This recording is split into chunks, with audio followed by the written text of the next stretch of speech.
மஸ்ஜிதுல் அக்ஸாவுக்கு தொலை வர்றதா இருந்தால் ஆண்களாக இருந்தால் 55 வயதுக்கு மேற்பட்ட வயோதிகர்களாக முதியவர்களாக இருக்க வேண்டும். பெண்களாக இருந்தால் 50 வயதுக்கு மேற்பட்டவங்களாக இருக்கணும். அதற்கு கீழ் வயதில் இருக்கக்கூடிய எந்த ஆண்களும் பெண்களும் சிறுவர்களும் புனிதமிக்க மஸ்ஜிதுல் அக்ஸாவுக்கு தொழுகைக்காக வரக்கூடாது. ஏற்கனவே பெரிய சர்ச்சையாக எது மாறி இருக்குதுன்னு சொன்னால், இந்த உடல்களை கொடுக்கிற நேரத்தில் அவங்க கொடுத்த விதம், 2 பேரும் எப்படி பகிர்ந்து கொள்கிறார்கள் என்பதுதான் சர்வதேசத்தில் மிக பெரும் பேசுபொருளாக மாறி இருக்கிறது. ரஷ்யா உக்ரைன் போர்ல இவ்வளவு காலமா உக்ரைனுக்கு சப்போர்ட்டா இருந்த அமெரிக்காவை தாண்டி இப்ப ரஷ்யா பக்கம் போய் நிற்கிறாரு. அதனாலதான் இவரை கணிக்க முடியாம இருக்குது. ஏன்னா நினைச்சதெல்லாம் பண்ணக்கூடிய ஒரு ஆளா இருக்கிறார். அதாவது ட்ரம்ப் காசா என்கிற ஒரு வீடியோவை அவர் வெளியிட்டிருக்கிறாரு. இந்த வீடியோ ஏஐ தொழில்நுட்பத்தினூடாக தயாரிக்கப்பட்டிருக்கக்கூடிய ஆர்டிபிஷியல் இன்டெலிஜென்ஸ் உருவாக்கி இருக்கக்கூடிய ஒரு வீடியோவாக இருக்கிறது. அந்த வீடியோவில் என்னவெல்லாம் காட்சிப்படுத்தப்படுகிறது என்று சொன்னால்,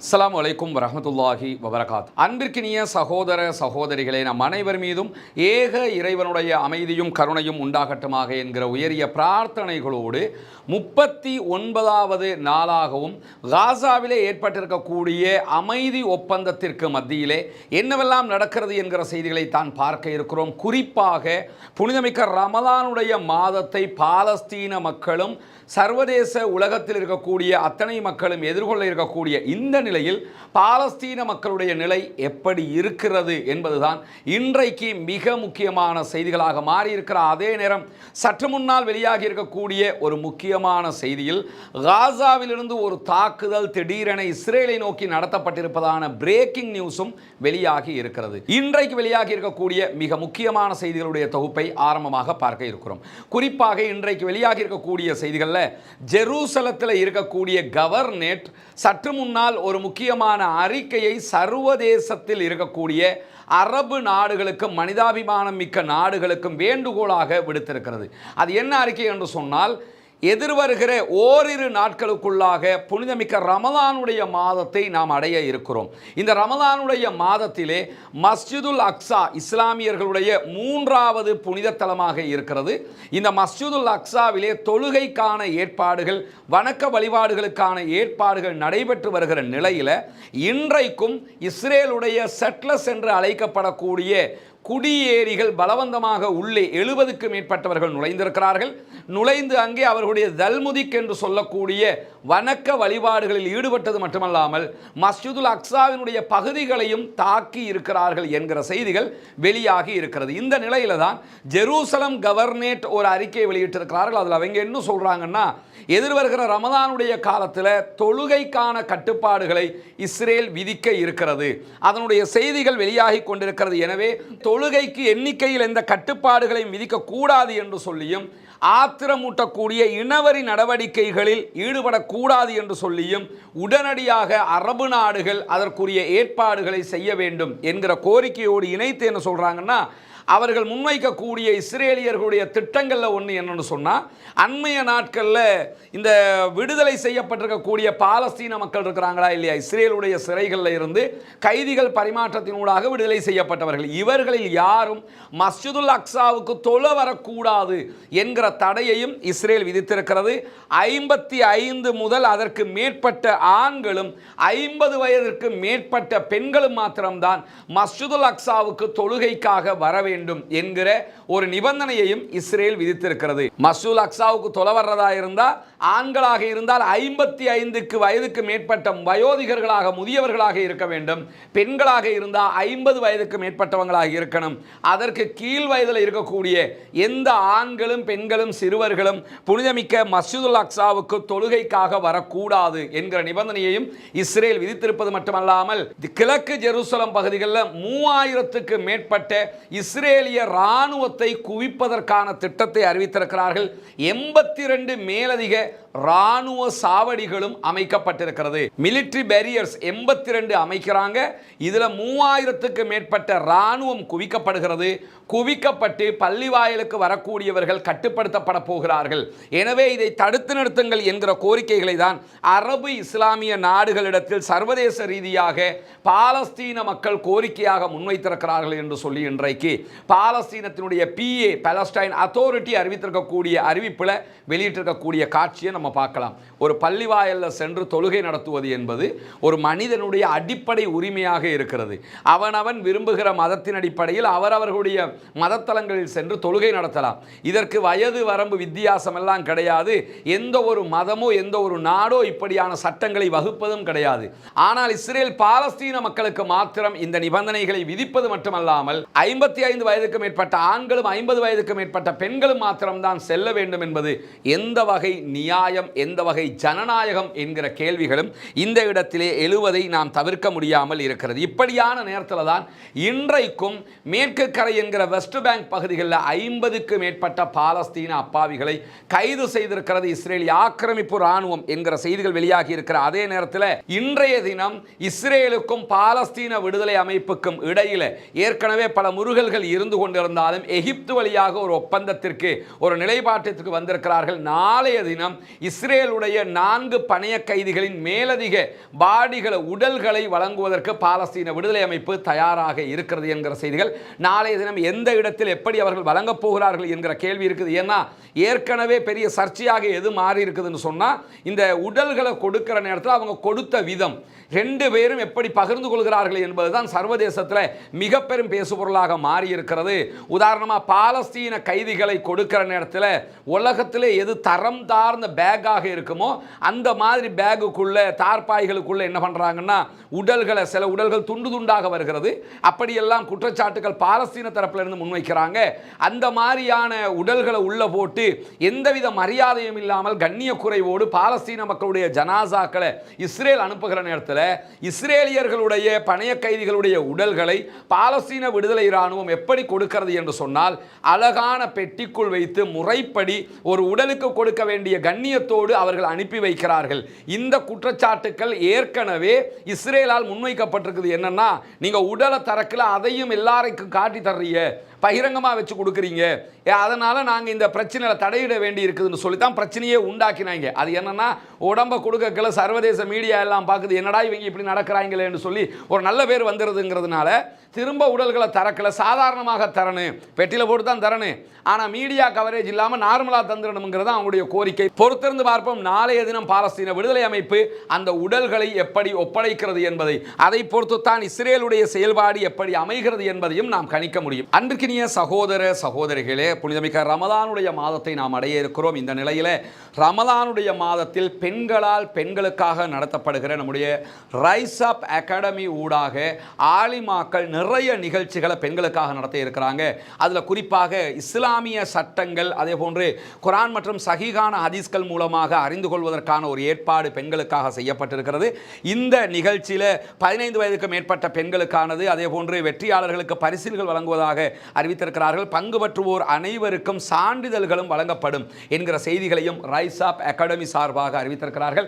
இந்த நிகழ்விலே பெண்களும் கலந்து கொள்ளுங்கள். கலந்து கொள்ள விரும்புகிற பெண்கள் இதிலே குறிப்பிடப்படுகிற வாட்ஸ்அப் இலக்கத்திற்கு நீங்கள் தொடர்பு கொள்ள முடியும். இந்த வாட்ஸ்அப் இலக்கங்கள் அதே போன்று இந்த தகவல்கள் நம்முடைய டெலிகிராம் மற்றும் வாட்ஸ்அப் சேனல்லையும் நம்ம வெளியிடுவோம். நம்முடைய சமூக வலைதள பக்கங்கள் அனைத்திலும் வெளியிட்டிருக்கிறோம். நீங்கள் அதனூடாக அவங்களோட தொடர்பு கொண்டு இந்த நிகழ்வில் பெண்கள் பங்கெடுக்க முடியும். அதே போன்று ரமலானை முன்னிட்டு அவர்கள் நடத்தக்கூடிய இன்னும் ஒரு முக்கியமான நிகழ்ச்சி தான் இந்த தர்ஜுமா நேரம் என்கிற ஒரு நிகழ்ச்சியை நடத்துகிறார்கள். திருமறை குர்ஆனை பொருளோடு வாசிப்பதற்கான ஒரு நிகழ்ச்சியாக இதை அமைத்திருப்பது மட்டுமல்லாமல் சுவாரஸ்யமான போட்டிகளையும் இதற்குள்ளும் அவர்கள் வைத்திருப்பதாக அறிவித்திருக்கிறார்கள். எனவே இந்த நிகழ்விலும் நீங்கள் பங்கெடுக்க முடியும். வயதெல்லை 16 முதல் 60 வயதுண்டான அத்தனை பெண்களும் இதிலே பங்கெடுக்க முடியும் என்று அறிவித்திருக்கிறார்கள். எனவே இந்த நிகழ்ச்சிகளையும் பங்கெடுப்பதோடு புனிதமிக்க ரமலானுடைய மாதத்தை முன்னிட்டு சிறப்பு உரைகள் 2 நம்ம வெளியிட இருக்கிறோம். காசாவினுடைய அப்டேட் வளம மாதிரி வரும். மற்ற சர்வதேச செய்திகளும் வெளிவருகிற அதே நேரத்தில் நம்முடைய யூடியூப் மற்றும் ஃபேஸ்புக் பக்கங்களில் மார்க்கம் தொடர்பான 2 முக்கியமான தலைப்புகளை நாம் வெளியிட இருக்கிறோம். அதிலே ஒன்றுதான்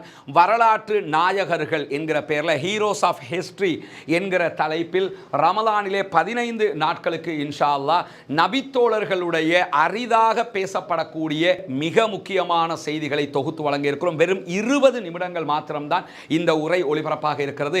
நோன்பு திறக்கிற இஃப்தாருடைய நேரத்தில் இந்த உரை நம்முடைய தளங்களில் வெளியிடப்பட இருக்கிற அதே நேரத்தில் இன்னும் 15 நாட்களுக்கு மகிழ்ச்சியை தேடிய மாமனிதர்கள் என்கிற தலைப்பில் இஸ்லாத்தை ஏற்றுக்கொண்ட பிரபலங்களுடைய வரலாறுகளை நாம பார்க்க இருக்கிறோம். இஸ்லாத்தை அவங்க எப்படி புரிஞ்சுக்கிட்டாங்க, இஸ்லாத்துக்குள்ள அவங்க ஏன் நுழைஞ்சாங்க, இஸ்லாத்தில் அவங்க கண்ட சிறப்பம்சங்கள் என்ன என்கிற அனைத்து விவகாரங்களும் அதிலே அலசப்பட இருக்கிறது ஆதாரபூர்வமாக. இன்ஷா அல்லாஹ் அந்த தொடரையும் பார்க்க தவறிவிடாதீர்கள். பெண்களுக்கான நிகழ்ச்சிகளில் இணைந்து கொள்கிற அதே நேரம் ஆண்கள் பெண்கள் இருபாலாரும் நம்முடைய இந்த நிகழ்ச்சிகளை பார்வையிடுவது மட்டுமல்லாமல் மற்ற மக்களுக்கும் இவற்றை கொண்டு போய் சேருங்கள். குழந்தைகளுக்கான சிறப்பு நிகழ்ச்சிகளும் ரைஸ் அப் அகாடமி சார்பாக நடைபெற இருக்கிறது. அது தொடர்பான மேலதிக செய்திகளையும் நாளைய தினம் நம்முடைய உரையிலே நீங்கள் எதிர்பார்க்க முடியும். இப்படியான நேரத்தில் அமெரிக்க அதிபர் டொனால்ட் ட்ரம்ப் தன்னுடைய அதுக்கு என்ன சொல்றது, ஜனாதிபதியாக இருந்து ஒருத்தர் என்னவெல்லாம் செய்வாரோ அதை தாண்டி அவர் சில வேலைகளை பண்றாரு. அவருடைய ஆட்சியில் நம்ம பார்க்குறோம், சிலதை சீரியஸாக பண்ணுவார், சிலது எதுக்கு பண்ணுறாருன்றே தெரியாமல் உலகமே நகைப்புக்குள்ளாகிற விதமாக பண்ணுவார். காசாவில் இருக்கிற மக்கள் எல்லாம் உடனே வெளியேறுங்க, ஜோர்தானுக்கு போங்க, இல்லாட்டி ஈஜிப்டுக்கு போங்கன்னு சொல்லிக்கிட்டு இருக்கிறவர், காசாவினுடைய யுத்தத்திற்கு இஸ்ரேலுக்கு சப்போர்ட்டிவாக நிற்கக்கூடியவர், ரஷ்யா உக்ரைன் போரில் இவ்வளோ காலமாக உக்ரைனுக்கு சப்போர்ட்டாக இருந்த அமெரிக்காவை தாண்டி இப்போ ரஷ்யா பக்கம் போய் நிற்கிறாரு. அதனால தான் இவரை கணிக்க முடியாமல் இருக்குது. ஏன்னா நினைச்சதெல்லாம் பண்ணக்கூடிய ஒரு ஆளாக இருக்கிறார். இந்த நேரத்தில் ஒரு ஜனாதிபதி செய்கிற வேலை அல்ல ஒரு வேலையை அவர் பார்த்திருக்கார். அதுக்காக வெள்ளை மாளிகையில் இருக்கக்கூடியவங்களும் அவருக்கு எதிராக ஒரு வேலையை பார்த்திருக்காங்க. அது என்ன வேலைங்கிறத பார்க்கறதுக்கு முன்பதாக அவர் என்ன வேலையை பார்த்திருக்காருங்கிறது தெரியணுமா இல்லையா? அவர் செய்திருக்கக்கூடிய வேலை இதுதான். அதாவது ட்ரம்ப் காசா என்கிற ஒரு வீடியோவை அவர் வெளியிட்டிருக்கிறாரு. இந்த வீடியோ ஏஐ தொழில்நுட்பத்தினூடாக தயாரிக்கப்பட்டிருக்கக்கூடிய ஆர்டிஃபிஷியல் இன்டெலிஜென்ஸ் உருவாக்கி இருக்கக்கூடிய ஒரு வீடியோவாக இருக்கிறது.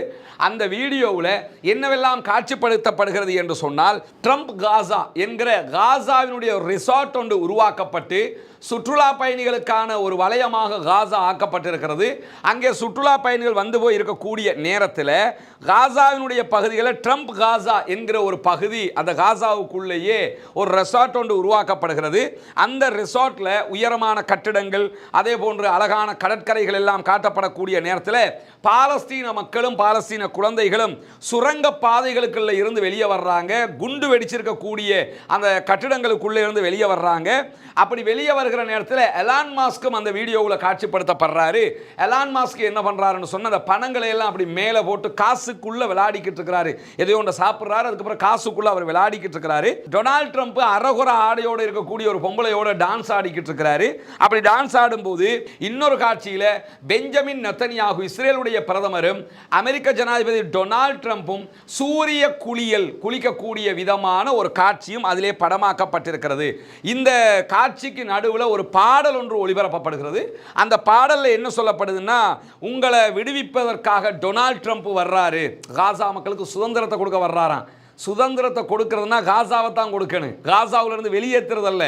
ஆனால் அந்த பாட்டு வரிகள் என்ன வருதுன்னு கேட்டால், உங்களை விடுவிக்கிறதுக்காக டொனால்ட் ட்ரம்ப் வர்றாரு, இனி சுரங்கங்கள் கிடையாது, பயம் கிடையாது, ட்ரம்பினுடைய காசா இறுதியாக வந்துவிட்டது அப்படின்னு சொல்லி இந்த வீடியோவில் ஒரு பாடல் ஒளிபரப்பப்படுகிறது. இந்த வீடியோ ஒளிபரப்பப்பட்டு ஒரு சில மணி நேரங்களுக்குள்ளாக தான் அமெரிக்காவில் ஒரு மீட்டினை நடத்தி இருக்கிறாரு டொனால்ட் ட்ரம்பினுடைய ஒரு அதிகாரி. அந்த மீட்டினில் நிறைய யூத பில்டர்ஸ் கலந்து கொண்டிருக்கிறாங்க, கட்டிடங்களை கட்டக்கூடிய ரியல் எஸ்டேட் நடத்தக்கூடியவங்க.